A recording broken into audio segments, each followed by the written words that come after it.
할렐루야. 새벽 기도 오신 성도님들을 주님의 이름으로 환영하고 축복합니다. 제가 잠시 기도하고 하나님 말씀 나누겠습니다. 사랑이 많으신 주 하나님 감사합니다. 오늘 이른 새벽부터 하나님의 말씀을 또 듣고 또 깨닫고 또 하나님 말씀대로 살아갈 수 있는 힘과 또 용기와 능력을 주심을 감사합니다. 오늘 우리에게 들려지는 이 말씀을 의지하여 하루를 살아가게 도와주시고 또 새날을 열어주셔서 하나님 말씀 앞에 온전히 반응할 수 있는 능력이 되게 하여 주옵소서. 감사하며 예수님의 이름으로 기도드립니다. 아멘. 네, 오늘 말씀은 구약성경 예레미야 36장 20절에서 32절까지의 말씀으로 말씀에 대한 우리들의 반응이라는 제목으로 하나님 말씀을 나누도록 하겠습니다. 제가 먼저 성경 봉독하겠습니다. 그들이 두루마리를 서기관 엘리사마의 방에 두고 뜰에 들어가 왕께 나아가서 이 모든 말을 왕의 귀에 아뢰니 왕이 여우디를 보내어 두루마리를 가져오게 하매 여우디가 서기관 엘리사마의 방에서 가져다가 왕과 왕의 곁에 선 모든 고관의 귀에 낭독하니 그때는 9째 달이라 왕이 겨울 궁전에 앉았고 그 앞에는 불피운 화로가 있더라.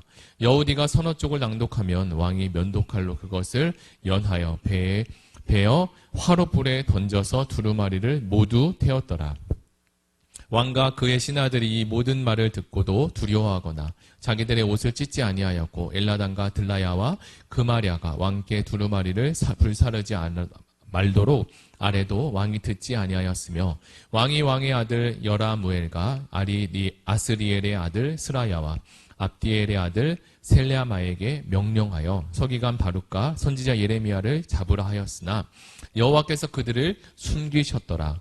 왕이 두루마리와 바룩이 예레미야의 입을 통해 기록한 말씀을 불사른 후에 여호와의 말씀이 예레미야에게 임하니라 이르시되 너는 다시 다른 두루마리를 가지고 유다의 여호야김 왕이 불사른 첫 두루마리의 모든 말을 기록하고 또 유다의 여호야김 왕에 대하여 이같이 말하기를 여호와의 말씀에 내가 이 두루마리를 불사르며 말하기를 내가 어찌하여 바벨론의 왕이 반드시 와서 이 땅을 멸하고 사람과 짐승을 이 땅에 없어지게 하리라 하는 말을 이 두루마리에 기록하였느냐 하도다.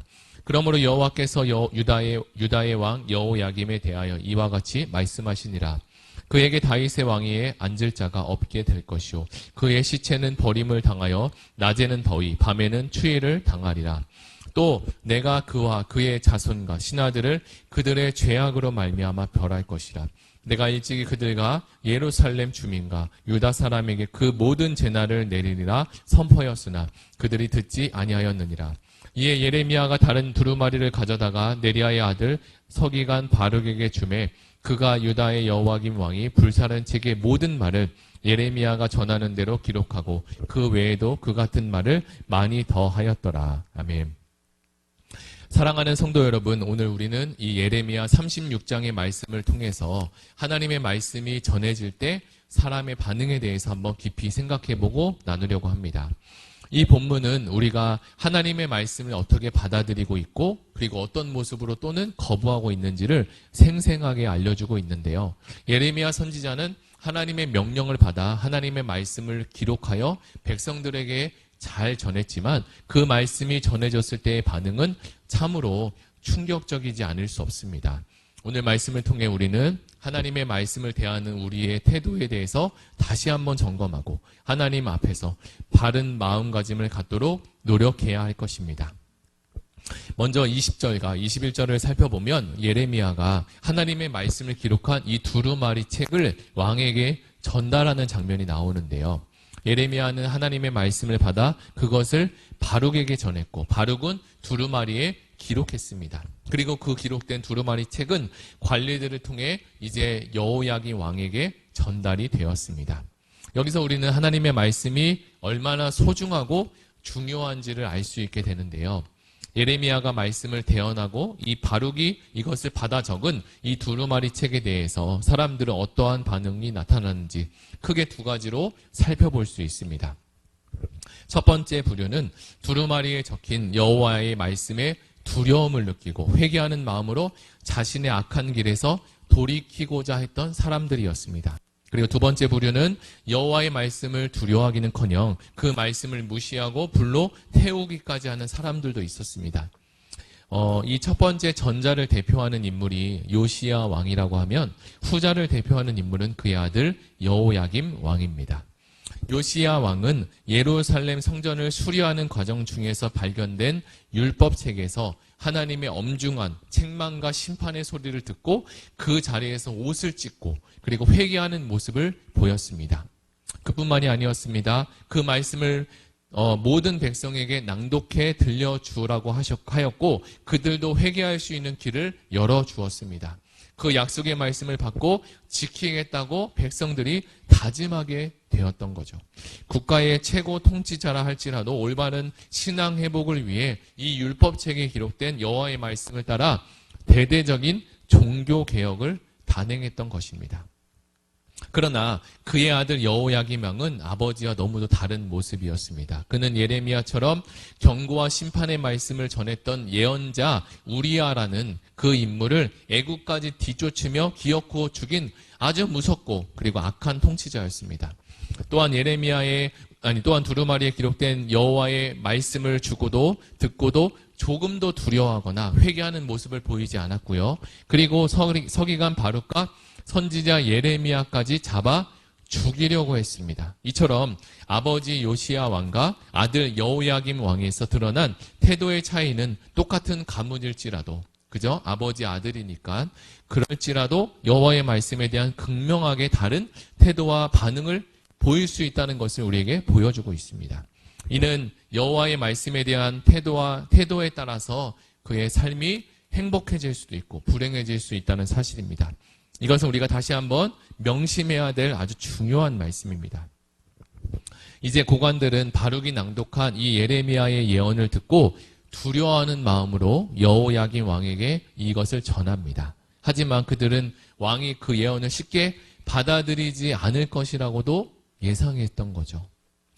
그들의 예상대로 여호야김은 두루마리를 가져오게 해서 자신과 그리고 여러 고관들이 함께 있는 그 자리에서 그 율법책을 두루마리 책을 낭독하게 했는데 처음부터 끝까지 듣지도 않은 채 중간에 자르고 서너 쪽을 읽은 상태에서 작은 칼로 그 두루마리를 베어서 화롯불에 던져버린 것입니다. 여호야김 왕은 하나님의 말씀을 이런 식으로 무시하는데 전혀 두려움이 없었습니다. 왕이 이렇게 행동하니 그의 신하들 역시 그런 태도를 따를 수밖에 없었어요. 그럼에도 엘라단, 들라야, 그마랴라는 이 세 사람은 하나님의 말씀을 무시하는 이 왕의 행위를 막으려고 했습니다. 하지만 여호야김 왕은 그들의 말을 들으려고 하지 않았을 뿐만 아니라 그 말씀을 전하고 기록한 예레미야와 바룩을 체포하기까지 했습니다. 이처럼 오늘 예레미야가 여호야김이 적극적으로 하나님의 말씀을 무시하고 말씀을 전하는 예언자를 박해하는 것을 기록한 이유는 그가 하나님의 심판을 당해 마땅한 자였음을 확실하게 드러내기 위한 것이었습니다. 하나님의 말씀을 외면하고 무시하는 자는 결국 하나님의 징계와 심판을 피할 수 없습니다. 말씀이 기록된 두루마리 책을 자르고 태운다고 해서 하나님의 말씀이 사라질까요? 그렇지 않습니다. 하나님은 다른 두루마리를 마련해 모든 말씀을 다시 기록하게 하셨어요. 하나님은 풀은 마르고 꽃은 시드나 여호와의 말씀은 영원하다고 말씀하신 것을 우리 모두 기억하지 않습니까? 어느 누구도 하나님의 말씀을 폐할 수 없습니다. 오히려 말씀을 거절한 자에게 저주와 멸망이 따를 뿐입니다. 인간의 힘이나 애굽의 힘을 의지하여 바벨론을 막을 수 있을 것이라는 헛된 기대를 우리는 버려야 합니다. 하나님은 이처럼 말씀을 무시한 이 여호야김이 죽임을 당한 뿐만 아니라 그 시체가 버려져서 낮에는 더위 밤에는 추위에 당할 것이라고 말씀하시죠. 그 당시 사람들에게는 시신이 이처럼 제대로 장사되지 못하는 것이야말로 큰 수치와 아주 큰 불명예였습니다. 예루살렘 거민들과 그리고 유다 백성에게도 마찬가지로 재앙이 임할 것인데 이는 몇 사람을 제외하고는 왕이 하나님의 말씀을 거부하는데 모두 동참했기 때문이라고죠. 말하고 있습니다. 사랑하는 성도 여러분, 우리의 신앙의 근본은 오직 하나님의 말씀입니다. 하나님의 말씀을 무시하고 우리 힘으로 이길 수 있고 잘 살 수 있다고 착각하면 결국 이 왕처럼 비참한 최후를 맞이할 수밖에 없다는 것을 우리는 성경을 통해 다시 배우게 됩니다. 그러나 하나님의 말씀을 귀하고 소중하게 여기고 그 말씀을 지키려고 힘쓰고 애쓴다면 우리의 가정과 그리고 자녀와 다음 세대까지도 하늘의 복이 임할 것입니다. 기독교는 계시의 종교라고들 말합니다. 이 말씀은 하나님의 말씀을 통해서 우리에게 하나님을 보이지 않는 하나님을 계시해 주셨다는 뜻인데요. 우리에게 말씀이 없으면 하나님을 바르게 알 수도 없고 믿을 수도 없게 됩니다. 말씀의 기초가 튼튼히 세워지지 않으면 우리의 믿음도 연약해지고 왜곡되고 교회도 기형적인 모습을 갖추게 될 것입니다.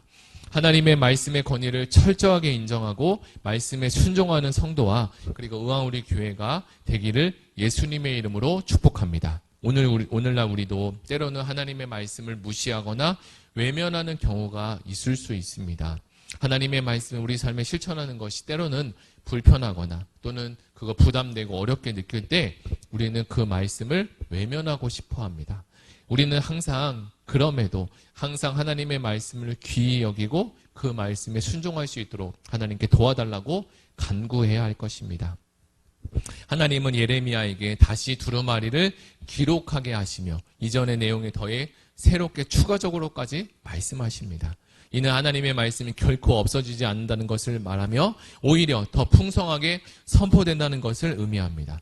우리의 신앙생활 속에서도 하나님의 말씀은 항상 우리와 함께하며 우리를 인도하고 보호하십니다. 하나님의 말씀은 언제나 시대를 초월하여 영원한 진리를 전한다는 사실이죠. 하나님의 말씀을 통해 하나님의 성품과 하나님의 뜻을 알게 되며 그 말씀을 통해 삶의 지혜와 그리고 하늘의 비전을 얻어 살아갈 수 있게 됩니다. 또 하나님의 말씀은 우리 삶의 등불이며 우리의 발을 인도하는 인생을 인도하는 길잡이가 되십니다. 우리는 하나님의 말씀을 통해 하나님의 사랑과 은혜를 풍성하게 경험할 수 있게 됩니다. 사랑하는 성도 여러분, 오늘 우리는 예레미야 36장 말씀을 통해서 하나님의 말씀과 그에 따른 인간의 반응에 대해서 살펴보았는데요. 위의 내용들을 통해 하나님의 말씀이 얼마나 강력하며 그 말씀을 대하는 우리의 태도가 얼마나 중요한지를 알게 되었습니다. 이제 하나님의 말씀을 귀히 여기고 그 말씀을 삶 속에서 실천하는 것이 우리의 신앙생활의 근본인 것을, 본질인 것을 다시 한번 깨달을 수 있었습니다. 언제나 하나님의 말씀을 진지하게 받아들이고 그 말씀에 순종하며 살아가는 그리고 그 삶을 통해서 하나님께 영광 돌리는 성도가 되기를 간절히 소망합니다. 우리 들은 말씀을 가지고 함께 기도하기로 합니다. 말씀을 떠나 유혹에 노출되기도 하는데요. 언제나 말씀으로 돌아오는 성도가 되게 하시고 말씀으로 우리가 살아내게 하여 주옵소서. 다 같이 말씀을 붙잡고 들은 말씀을 붙잡고 같이 함께 기도하시겠습니다. 사랑해 주 하나님 감사합니다.